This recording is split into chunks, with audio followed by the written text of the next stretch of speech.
مو پیشکفتن تکنولوژی لهرما کردستان تیم پیشکش کردن و تیم برفره کردن ددمن پیش د کارکول سر بردام دکه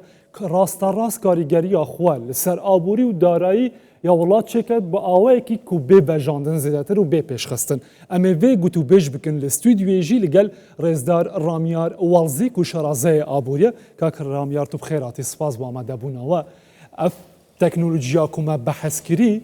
بو هرما کردستانی حتی نهای هات یکرن چه سوداوی هبویه جالی آبوری و دارایی و زور سپاس روجي أورم بهران باش طبعا لهر ولاتك كتمشابكين تشيشك هي كبريتيلا تشيشي آبوري أويش أوي كبريتيلا كمي سيولا لبازار دا وكمي سيولا لدستي حكمت دا وزوربون لدستي هاولاتيان دا أما دبي بشويك تارسر بكري بوي كزورترين پارە لە دەستی بانقەکان و دەوڵەتدا بینێتەوە لەوەی کە خولانەوەی کاش دەوری خۆی تەواو بکات و هاوڵاتیان سوودمەند بن لەو کاشە چونکە لەبەرەوەی کە پارە بوونی پارە لە ماڵ خزمەت بە هیچ کەسێک ناکا بەتەنیا بەڵکو ئەگەر پارە لە بانک بی خزمەت بە هەمولایەنەکان و هەمەلایەنەدا تێدا سوودمەند دەبیت بە شێوەیەکی واقعیانە.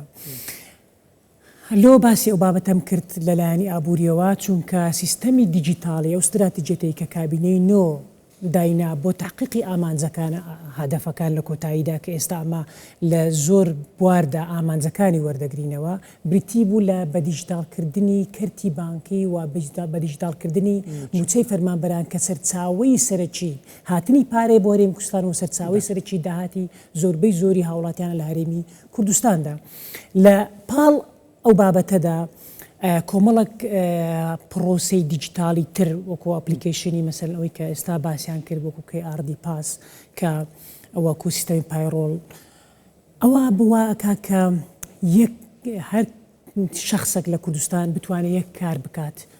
لەبەرەوەی کە ناوی دووبارە بێ هەم لە کەرتابەت هەر لە بەکەردی گشتیدا ئەوەش ئاشکرا ئەکات لۆیە سیستەمی دیجیتاڵی لە هەرێمی کوردستاندا کۆمەڵک چێشەی چارەسەر کرد ئەوانیش بریتی بوو لە کەمی چارەسەرکردنی کەمی نەختینە چارەسەرکردنی ئەوانەی کە بێکارن یان چارەسەرکردنی ئەو خەڵکانەی کە زۆرترین کارەکەن هاوسەنجی لە بازاری کاردا و نەهێشتنی سیستەمی ڕۆتینیات لە وەرگرتنی موچەی فەرمانبەران و نەهێشتنی گەندەڵی لە دوو موچە و سێ موچە وەرگرتن لۆی ئەو هەموو ئەو سیستەمەوە ئاکات کە هاوسەنجی لە بازاری لە ئابووریانە هاوسەنجێکی ئابووریان لە بازاری هەرێمی کوردستاندا لە هاوسەنگیەکەدا بەوانەی کە تا ئێستا پێشکەش کراون ئەوەی کە لە دەسەڵاتی حکوومەتە سەدا دەتوانم بڵێم 180 زیاتر تحقیق بووە لەبەرەوەی کە دەبینین سیستەمێکی دیجیتالی هەیە لەوەی کە بزانیت ئەو هاوڵاتیە چەند پارە وەرەگریت و هاوڵاتی چەند جار موچە سوودمەند دەبی لە حکوومەت هەرێمی کوردستان و چەند جار سوودمەند دەبی لە نابینی کەرت تایبەت و کەرتی گشتیدا لۆی ئەوە دەتوانێت هاوسەنجێکی بازار دروست بکە ئەمینێتەوە سەر قۆناغەکانی داهاتوو ئەویش بریتە لە کردنەبەری ڕێوشێنی تایبەت بۆەوەی کە وعی هاوڵاتیان زیاتر ببیت و وعی تاجرەکان و بازرگانەکان و نقاتی شۆپەوەی کە نقطەی فرۆشتن وعیان دروست ببیلەوەی کە بتوانرن جیهازی POSدا بدەن لەوەی کە خەڵک زیاتر پارەکەی لە کارتەکە بینێتەوە نەوەک ئەو ڕۆژێک کە ڕاتب دێت یان موچە دێت خەڵک لە پێش POSەکاندا لە پێش ئەیتیەمەکاندا سرەوە بگرن و پارەکاندا سەحب بکە گرنگترین شت لە دەوڵەتدا لە هەر حکومڕانیەکدا لە سێدەمی ئێستادا بریتیە لەوەی کە کاش خولانەوەی خۆی تەواو بکە چۆن بۆ نمونە حکوومەت هەرێمی کوردستان موچەی هاوڵاتێک دەدات ئەو موچەیە هاوڵاتێکە چەندی پێویستە ئەوەندە خەرج بکە پارەکە لە حکوومەتە ببینێتەوە یان لە بانکەکە ببینێتەوە لۆی کە بانکەکەەوە بەرهەنام بکە بۆی کە ئەو خەڵکەی کە لە هەرێمی کوردستانە بۆ نمونە لە ماڵێکدا لە خێزانێکدا دوو موچە خۆی لێ سێ کەسی کەش بێکارە ئەو سێ کەسە بتوانێت لە خزمەت گوزارە بانکەکە لە وەرگرتنی قەرز و سولفاتدا سوودمەند ببیت ئەو پێگوتری خولانەوەی کاشی تەواو باشەکە کە ڕێمیان لە سونگەی باسی ئەوەت کرد POSەکە و ئامێرەکانی ATM ئەوانەی کە بانکەکان پێشکەش دەکەن و دابینی دەکەن وەکو کەرتی تایبەت تاوەکو ئێستا لەم بوارەدا ئەوەی لە هەرێمی کوردستان دەبینی تا چەند هاوکار بووە کە هیچ نەبێ هوشیارەکەی زیاتر بڵاو بکاتەوە ڕێی بڵاوکردنەوەی ئەم جورە ئامێرانەی کە پێویستن بەردەستی هاوڵاتیان و مامەڵەکاران بن خۆی ئەو پرۆسەیە شۆڕشێک بوو بەڕاستی لە بە دیجیتالکردنی دارایی لە وڵاتدا بەتایبەت لە هەرێمی کوردستاندا ئەو شۆڕشە زۆر یعنی لە ماوەی زۆر نزیک تحقیقی کۆمەڵک ئامانجی کرد پێشتر پێشەوەی کە سیستەمی موچەخۆران بترێ بکرێتەوە کە ئەو سیستەمە هەژماری نەکە پەیڕۆ بکرێت جێبەجێ بکرێت خەڵکێکی زۆر کەم لە کوردستان دەیزانی حسابی بانقی چۆن و چۆنیش دەکا تا ئێستاش مەسەلەن تا چەند فترەك پێش ئێستا خەڵک دەیپرسیایە ئەو کارتە دەتوان لە دەرەیش پێ بکرێت ئایا ئەو کارتە دەتوانرێت لە دەرێش بتوانانی پاڕابکێش لە هەموو شوێنێکیش دەکرێت ئایا ئەو کارتە چ شتێک ئەمانەت یان زانمنی و پارێکە کە لەو کارتەیدا هەیە لێیە ئەو بابەتە و پرۆسێ پێویستی بەکاتە بەڵام ئەمە توانیمان لە ماوەی کەمی کاتێکی کەم زۆرترین سوودمەند بەو پرۆسێ بگەینین هەم لە وەرگرتنی وعی هاوڵاتی هەم لە وەرگرتنی ئەمانەتی بانقی هەم لە دروستکردنی وعیەک کە ئێمە سابقەی خراپەمان هەیە لەگەڵ بانقەکان لە سەردەمانی پێشوودا گەڕاندنەوەی ئەو متمانەی لەنابینی هاوڵاتی و بانقدا دروست بووە شەرت نییە هەر ئەو بابەتە ڕەبتی هەبیان یان پەیوەندی هەبی لە نێوان پرۆسەی هەژماری من و موچەخۆر و حکومەتدا بەڵکو ئەو پەیوەندی هەیە بە کەرتی تایبەتیش ئێستا خەڵکێکی زۆر دەبینین لە کارتی تایبەت موچەخۆرانی بە بانکی کردووە بە کارتێکی دەداتێ دەچیت